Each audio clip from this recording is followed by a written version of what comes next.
Hava şəraitinin dəyişəcəyi ilə bağlı növbəti xəbərdarlıq edilib. Milli Hidrometeorologiya Xidmətindən verilən məlumata görə Bakıda və Abşeron yarımadasında aprelin 27-si axşam və 27-sindən 28-nə keçən gecə bəzi yerlərdə yağış yağacağı gözlənilir. Yarımadanın bəzi yerlərində leysan xarakterli olacağı, şimşək çaxacağı ehtimalı var.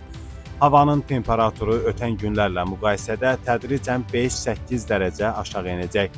Milli Hidrometeorologiya Xidmətinin məlumatına görə yaxın günlər ərzində ölkə ərazisində hava şəraitinin qeyri-sabit və fasilələrlə yağıntılı keçəcəyi, yağıntıların ayrı-ayrı yerlərdə intensiv olacağı, bəzi dağ çaylarından qısa müddətli sel və daşqın keçəcəyi, güclü külək əsəcəyi və şimşək çaxacağı proqnozlaşdırılır.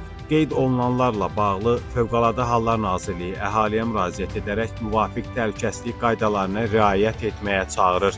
Belə ki, intensiv yağıntıların səbəb ola biləcəyi sel və daşqından qorunmaq üçün sel və daşqın təhlükəli ərazilərdən uzaq durmaq, bu təhlükə ilə üzləşdikdə dərhal yaxınlıqdakı yüksəkliyə qalxmaq tövsiyə olunur.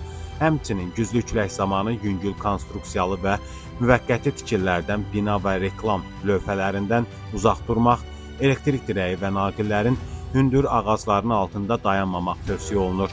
Bununla yanaşı güclü küləyin baş verən yanğınların söndürülməsi ilə əlaqədar yaratdığı çətinlikləri nəzərə alaraq yanğın təhlükəsizliyi qaydalarına xüsusi ciddi riayət edilməlidir. Bundan əlavə, kiçik həcmli gəmi istifadəçiləri belə hava şəraitində dənizə çıxmağın qadağan olduğunu nəzərə almalıdırlar.